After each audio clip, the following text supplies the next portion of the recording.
Oh, hello! Ako si Principal Glo ng Kalubkob Elementary School. Ngayong araw ay ikukwento ko sa inyo ang buhay ng isang punong guro sa paaralang may tatlong side. So, halika na kayo!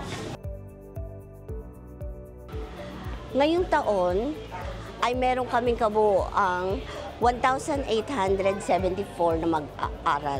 Dumaan kami sa napakahirap na sitwasyon noong pasukan dahil sa katotohanang 4 lamang talaga ang aming classrooms. Teacher-to-pupil ratio ay 1:75 ang pinakamalaki. Maging ang kindergarten ay 1:45 na dapat ay 1:25 lamang. Ang napakalaking teacher-to-pupil ratio ay nagdudulot ng hindi nakaka-concentrate ang ating mga bata. Sila ay may pagkakataon na sila ay nagkukulitan dahil nga sila ay masyadong dikit-dikit, no? Hindi sila nakakapakinig na maayos ng kanilang aralin. Kaya naman, sigurado na hindi nila natututunan ng husto ang kanilang mga aralin. Na siyang nagiging problema ngayon ng aming paaralan dahil siyempre ang aming target ay talagang at grade level nila ang kanilang competency na matutunan.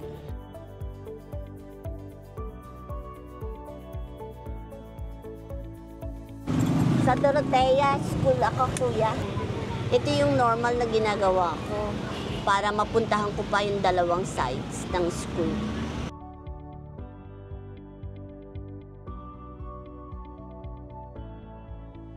Sa dulo ang daan ha, kuya.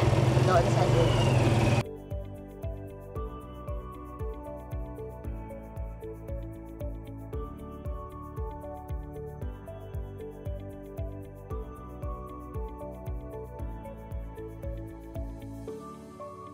Ngayon ay narito tayo sa Kalubkob Extension.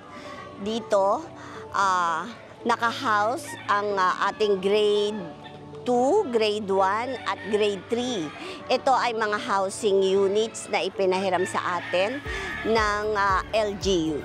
Ngayon, ang total ng gumagamit dito ay 1,053 na mga bata mula doon sa 3 baitang na gumagamit dito. Medyo masikip talaga dito. Bakit? Kasi maliit lamang yung mga spaces na ginagamit nila. Dahil sa loob ng housing unit, naroon pa ang lababo at saka ang CR.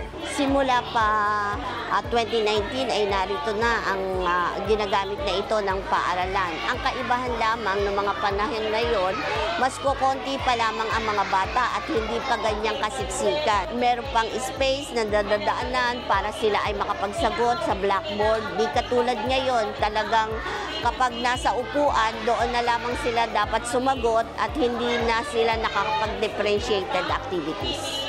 Alam ko na ang mga bata ay talagang hindi conducive ang mga housing units na ito para sa pag-aaral nila dahil sobrang mainit sa loob. Ganun din sa mga guro na madalas sila ay nagkakasakit dahil sa tindi ng init na nararamdaman nila.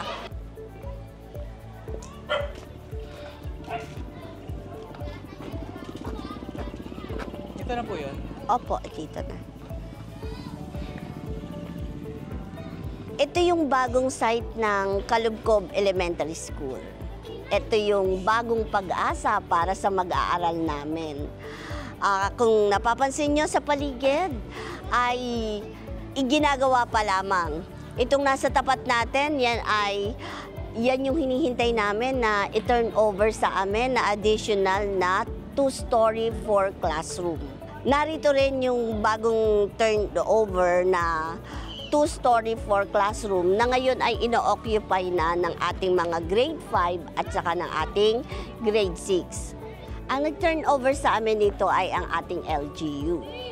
Pero ito matagal na. Nung dumating ako dito, noong 2022, narito na to pero wala pa ni isang building na itinatayo.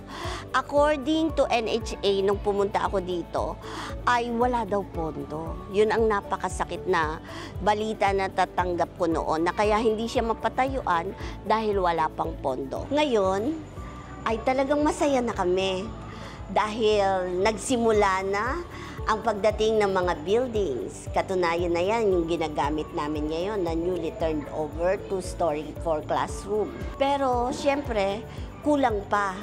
Kaya hiling namin sana tuloy-tuloy na para sa ganon makamit na natin yung talagang hinihintay ng bawat mag-aaral ng Kalubkob Elementary School na conducive learning spaces para sa kanila at para na rin makatulong ito ng malaki sa pag-attain ng paaralan sa talagang grade level proficiency ng bawat isang bata dito sa Kalubkob.